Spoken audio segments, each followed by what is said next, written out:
السلام عليكم بنات، نتمنى تكونوا على خير وبخير. اليوم غادي نديرو كيكه. هي في الاصل بحال بريد بانان، يعني الخبز ديال البنان، ولكن حنا درناها بسبونج كيك وفوقها لا كريم باتيسير. كتجي رائعه وكتجي زوينه خفيفه. المقادير بالنسبه في البدايه غادي نبداو بلا كريم باتيسير باش نخليوها تبرد لنا شي شويه. المقادير كما كنعرفوا كاملين: حليب، بيض، مايزينا، السكر، شويه الملحه، ممكن نسموها بالفاني ولا باش مبينه. المقادير كلها غادي تكون في صندوق الوصف. غادي بالنسبه لكريم باتيسير كاين بزاف ديال الطرق باش نصاوبوها. انا غادي نصاوب اسهل طريقه.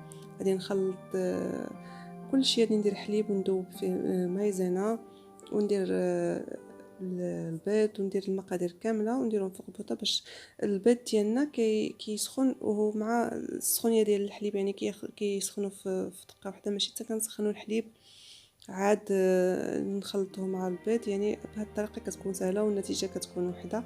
يعني حتى بالنسبه للبيض عاده كنديروا يصفر البيض والبيض كيبقى لنا ما كنبقاو نديروا به. انا كندير البيض بجوجهم، يعني بيض البيض وصفر البيض. كيجي زوين، كيجي نفس لا كريم باتيسير. هو بعض المرات كنديروا يصفر البيض غير باش كيجي لنا اللون زوين. وبصراحه البيض ديال دابا ما كيطلقش اللون. الا كان البيض بلدي هو اللي كيطلق لنا ديك الصفوريه زوينه، ما الا ما كان البيض عادي ما كيبقى، يعني ما كيطلقش ديك الصفوريه اللي كنا باغيين. كنديرو فوق النار، كتكون النار متوسطه. كنبقاو نحركو حتى التالي، يعني ضروري ما نوقفوش من التحراك حتى كتعقد لنا لا كريم وكيظهروا ديك فقاعات. لحد الان مازال شويه. اكيد غادي تهيا لكم يديكم، ولكن ضروري تستمروا. ملي كتبدا تبان لكم ديك الفقاعات تخليوها دقيقه موراها وتحيدوها، يعني مباشره ديروها في صحن ديال الزاج هكذا، وكنغطيوه بفيلم اليمونتير. كنلصقوه مع لا كريم باش ما كيديرناش لا كروت ولا القشره. ومن بعد كنمشيو نديرو سبونج كيك ديالنا. كما كتشوفوا خص الفيلم يقيس لا سيرفاس ولا الوجه ديال لا كريم كله باش ما يديرش ديك القشره. كنديرو الثلاجه يبرد وكنديرو السبونج كيك. غادي نحتاجو طبعا البيض، غادي نفرقو بيض البيض بوحدو وصفر البيض بوحدو.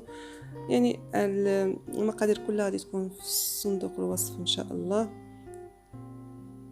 الطحين، زيت السيترون، جوج سيترون، بيض البيض، صفر البيض، البنان، الحليب، سنيده، شويه د الملحه وخمار.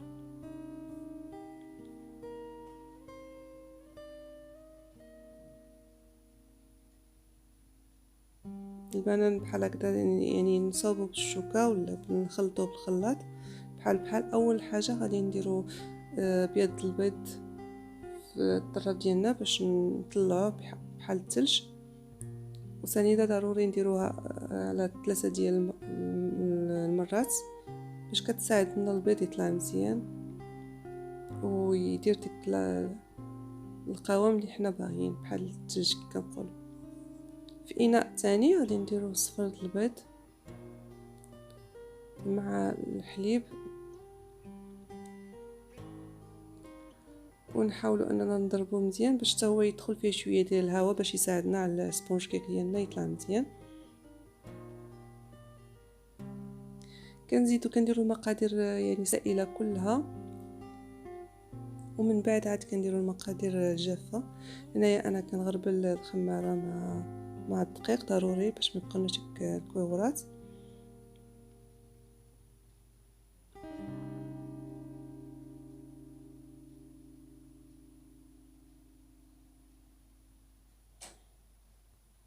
انا استعنت بهذا الطراب يعني كهربائي باش الهواء كيدخل مزيان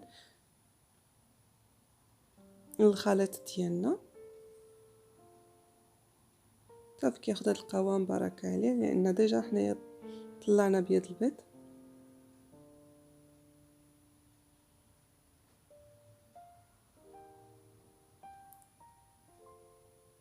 كنديروا البنان.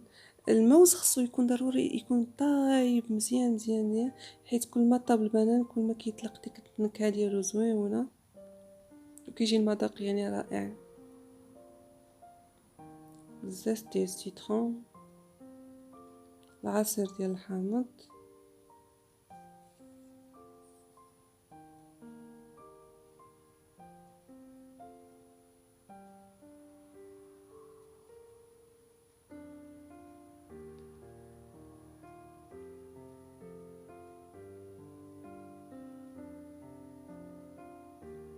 ومن بعد نديرو الدقيق ديالنا والخماره. ما نديروش ما نخلطوش، نديرو الطحين صافي ما غادي نوقفو نتخلط بزاف على ما تجمع لنا العجينه.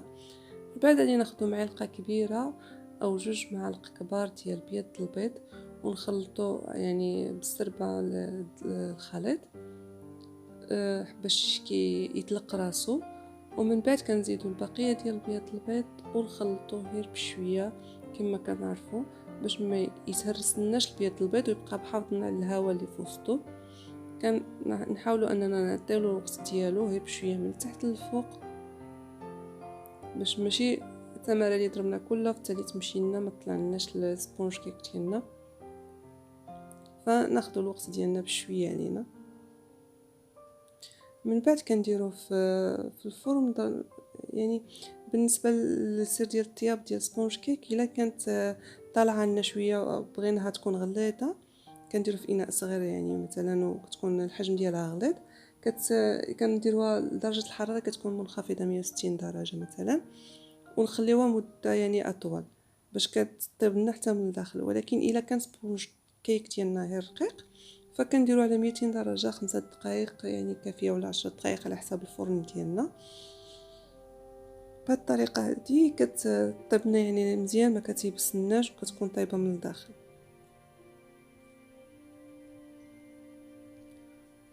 انا درتو في المول اللي انا باغيه، درتو مول كاري هكذا. كنديروا واحد 2 ديال الدقات باش يخرجوا لنا ديك الفقاعات اللي كاينين. انا حيت هي يعني طالعه السبونج كيك ديالي، انا درتها على 160 درجه وخليتها 25 دقيقه. بعد ما كتخرج كنخليوها تبرد شي شويه، نديرو فوقها لا كريم باتيسير، وكنحاولوا اننا نفرقوها بطريقه متساويه فوق الكيكه. واخا طحنا على الجناب ماشي مشكل.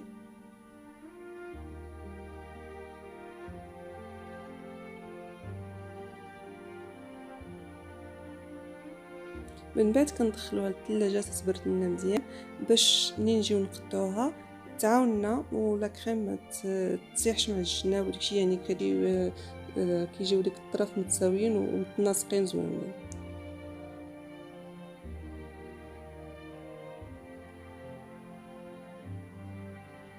كما قلت لكم واخا كتهبط على الجناب ماشي مشكل، غادي نقطعوها من بعد. وكاينين تبارك الله الدراري الصغار اللي غادي ياكلوها. من بعد ما كتبرد لنا وكنخرجوها من الثلاجه كنحاولوا اننا نقادوها، كنحيدوا ديك الجناب